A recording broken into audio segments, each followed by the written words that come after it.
Hey guys, welcome back to my channel. If you're new here, then welcome. Thank you so much for clicking on this video. I pray and I know that the answers you're looking for are in this video, so stay tuned.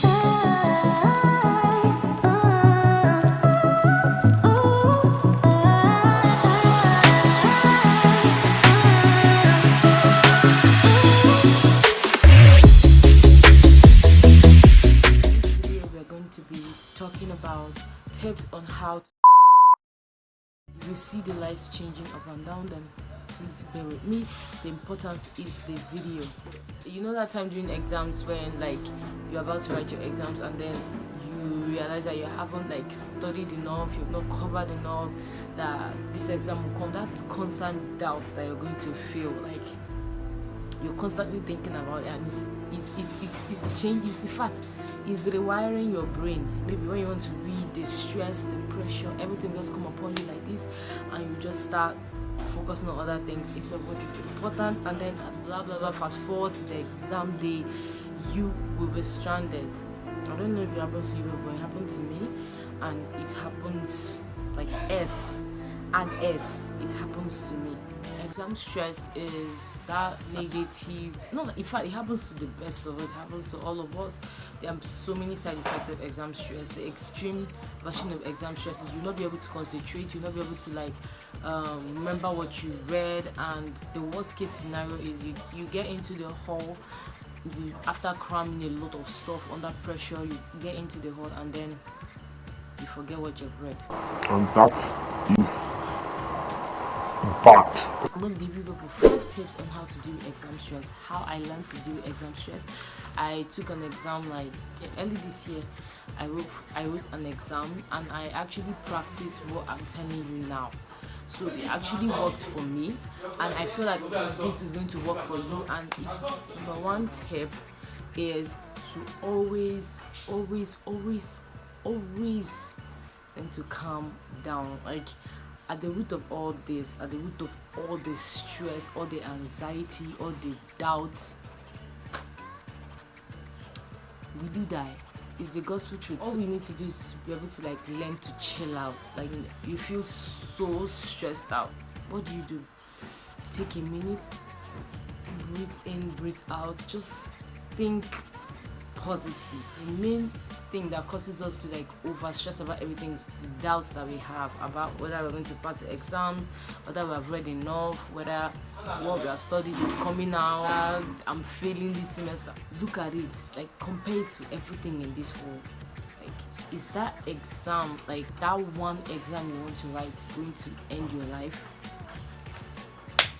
It's you that answer the question. But when I realized like the exam is like it's me that's putting the pressure on myself.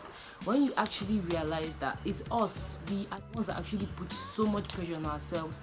We make this exam so big, so high and mighty, so impossible, that is only the geniuses. Even the geniuses, they have also learned this trick to be able to calm down, to be able to see this exam, tackle it bit by bit, and not like this gigantic overload of exam that we have to do. Like, we cannot pass this exam.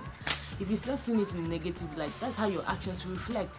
So all you need to do is to be able to learn to calm down, breathe, just take a minute, think about this exam, this in a worthy view, like compared to the whole universe, like the world.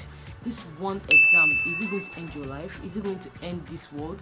So that's basically, if you're able to learn to ask yourself that question, be able to answer yourself honestly, then you will go a long way in dealing with this exam stress that we're talking about. Number two is to always be prepared. I know that it's so obvious. Ask the question, what if you've been slacking throughout the rest of the year and exam comes around and you're stressed out that you're not going to be able to cover everything, you have not passed, you have not finished everything you're going to read? The thing is that you have to be honest with yourself. You have to take responsibility for what you did. You squandered the semester. So ultimately, you have to be honest with yourself. Ask yourself this question: will you be able to finish all the things you have to finish or you have to cover before the day the exam comes? Say the truth. Don't lie to yourself. Don't be like, I'm going to finish this thing, because you break down eventually because you can't finish it. Just be honest with yourself. The best way to do it is just to get prepared beforehand. When you're prepared beforehand, you'll be able to like tackle some things, and obviously you can't cover everything. It's possible that you can cover everything, but if you see it in an aspect that you finish this, and you finish the workload before the exam comes. If yes, wonderful. If the course outline is very small or is not big, then it's possible that you can finish it before the exam comes. But if not, just try to accept it. Try to like find a smarter way of actually tackling that course or that subject. Like go take practice tests, go meet your seniors or like people that have passed through the class, like they're a class higher above, they're a class above you or something like that. So just go to them, borrow their past questions and try to answer them, and try to see how the questions are being framed, so you not go there unprepared and start expecting, maybe you're expecting something like list this, but when you get there you now see define that. There are different methods for different courses. I believe that the same study method you use for this is not going to be the same study method you use for that. The same way you answer this question is not going to be the same way you answer that question. So you just have to be smart. That's it. Be smart while studying, and even after studying, be prepared. Always be prepared. You can cover up a lot of things by reading your notes in class, then going straight to like anything that you know that you need a broader explanation or a broader understanding of what that thing is. You now go straight and now learn more. But first of all, that is the base. The basics is just get your course outline, find out the courses that you know that you have actually covered or you have touched. Single them out. Then the ones that you know that you have not even like, you have not smelt it, you have not even touched it, you have not even opened that side, start from there. Start from the bigger ones, the bigger tasks, and then go lower to the smaller ones. If you're not able to cover the bigger ones, you can take practice tests to like jump ahead, find out what's happening, find out what kind of questions, the way they frame their questions, the way the lecturer will frame the question, and all that good stuff, and you'll be good to go. Like, you don't have to like divide your head and just put book inside your head before you pass. Okay, it might be like that. I don't know. I'm just saying, you just have to work smarter, not deadlier. Don't kill yourself. My third tip is to be organized. Like I said, you know, get the course outline, list them out, structure your timetable so to be well organized. Because if you find out, if you don't even make any sort of timetable at all, you see that you have no direction in whatever you're reading. You see that you don't have any direction at all. You just be reading verbatim from here to here, you move from here to here, you move from here to here. You don't really know what you're studying. But when you have structure, like you have a study timetable, you have a series of topics that you have to cover so day or so not day, like something like that, just have structure. Like, it will give you balance. Like, you'll be able to like be like, okay, this is what I'm going to study today, I'm going to focus on this, instead of like jam packing everything. That's why I say always tell yourself the truth, be truthful to yourself, know your limits at the moment, know like your current limits. You can surpass that limit, I understand, but at the moment you have to know yourself, know thyself. So you should be able to like craft a timetable that is going to work for you. If you're the kind of person that can't read at night, why would you be putting timetable? Why would you be setting your reading time tonight? You're wasting your time. Be honest with yourself. Don't hide. Don't be envious of what this person is doing. I did that a lot when I was in school. Like, I did it a lot. But when I was preparing for the exams, by God's grace, I was able to like learn these things. I was able to implement it, and I found out that it really works, and I got a really high score. And it was really, really nice that I was able to like master, or not like master, like I was able to like learn these things. So I just started to like share with you guys, so you guys will also implement it in your own life, so your exams can go smoothly and beautifully. So always be organized. You know, when you have structure, that's the main thing I want to say. When you have structure, you'll be able to like balance out your time. You'll be able to manage your time more safe, because when you structure out like your timetable, you also schedule breaks for yourself, and it also in that way increase your productivity. I don't know if you understand what I'm saying, but that's my own. Fourth tip is to have like study groups. Like, you can't survive alone. If you're the kind of person that can read alone, that's fine, but it's best that you get different people's opinion, because how would I put it? Like, no man's an island. You can't survive on your own. Possibly, you can't survive on your own. You can't survive on your own. So while in school, you have your friends, at least the ones that you know that are like studious, that have the same goal as you, like studying. Not like you guys are going to like leech off each other and studying. No, it's just to help each other. Like, this one knows this better, this one knows this better. You teach each other. Teaching, it helps you to like fix that into your head. If you don't know, like, once you teach somebody something that you have learned, you yourself, you won't forget it, because you are actually, how would I put it, reiterating it into your brain. Like, you're fixing it into your head as you're teaching the person. So not that you study with the mindset that you want to teach somebody, because it will be so much, it's the same as putting pressure on yourself, because you'll be trying to be perfect to teach that person. But rather learn for yourself, but then to save the knowledge, teach others. That's how it is, that's how it goes, that's how it is. The more, that's, have you not seen all these people that like tutors, people that tutor people that do like classes, online classes, they get smarter. Like, that thing they can teach you with their eyes closed, because they're actually teaching people and iterating in their brain. Like, it's fixing there, it's not coming out anytime soon. So that's it. Actually, what was the topic here? Number 4 was what? Teach others, right? No, or find study partner. So it's the same thing as finding a study partner, because there's going to be some things that you yourself found when you are studying or reading that topic, and another person found that another thing, and two of you switch ideas, and it's going to help each other. You're going to be like helping each other. Not that you guys are going to like copy of each other in exam. Nope. Like, during the actual reading process, you read together. Not like revise together. That's it. Because when you like revise or you try to teach somebody else, that thing gets fixed into your brain. That's what I'm saying. Have a study buddy or a study partner. It doesn't have to be like you're seeing the person. It can be someone that's not even, maybe possibly not in your department, but if the person is in your department, you can, it will even be better said, because two of you actually know what you're talking about. But if the person is not in your department, you'll be able to like teach the person. But I don't know, is it better to have someone in your department or someone that is not in your department? I feel like someone that is not in your department, you have to like explain more, like you teach more. That means you actually save more information.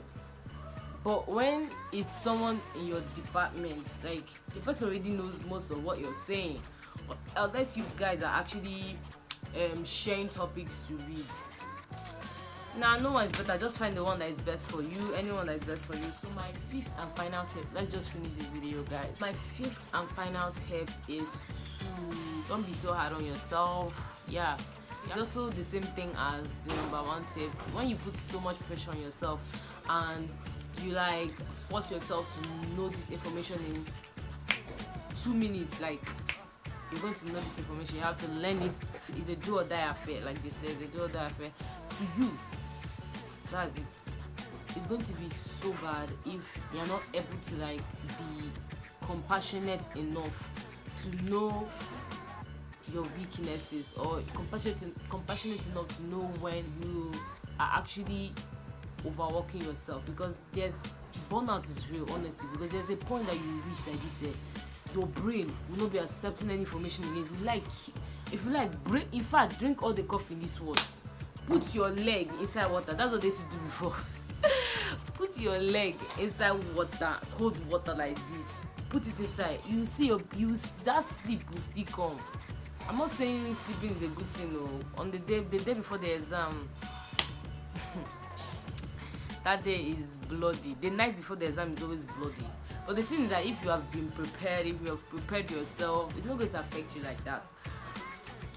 Your brain has to rest, honestly, because if you keep on overworking yourself, overloading yourself, maybe you're not going to feel it then. You feel like the information is in your head, but you enter hall and then everything burn out from your head. You just forget everything.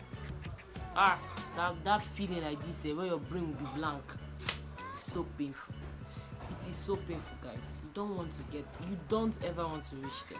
So don't ever let stress dictate how much you are overworking yourself. What am I even saying? I don't know. But the main thing is that you just have to learn to be kind to yourself at some point, because know when it's time to rest and when it's time to work. Because even in everything, even if you have so much to cover, like I said, say the truth. You can't finish everything unless you're a robot, unless you're that person that can stay without sleep and still be productive and still be, alive, awake, and agile. Like you're still working at optimal speed. Kudos. But if not, you have to learn to be kind to yourself. Know when to take a break. It's better to like Pomodoro study technique or Pomodoro method. Yeah, you basically read for like 15 minutes, you rest for so amount of minutes, like that. You take breaks, you come back, you just like that. So your brain will be like functioning at optimal speed. You'll be able to rest, retain information, and all that. And it has so many benefits. I haven't said that I have tried it. I didn't try that one for the exam, but I have heard it's really nice, and the top students in my department, I think they use that method, because even you can see that they are also compassionate to themselves. They say the truth. They know when they are tired and when it's time to like call it. Just call it. It's time. So that's how it is. That's how life is. You gotta know when to like take it easy. You gotta know when to take it easy. So yes. So yeah, that is all the tips I have for you guys. I hope you guys enjoy this video. I hope you guys implement this video in your study time, your study routine, whatever study time or study anything you have. Pray that it works for you. It works perfectly for you. It worked for me, so I'm sure that it's going to work for you. And I was able to like focus, like practice these 5 tips in my study time, and I got like optimal results, high scores, and it was amazing balls. It was amazing. So you guys should try it out. Definitely try it out in your study routine. You don't have to do everything all at once, but just practice it little by little until you get that skill, until you get there. So that's how it is. So thank you guys so much for watching. I hope you guys enjoyed this video, and please don't forget to like, comment, share, and subscribe to this channel. We have more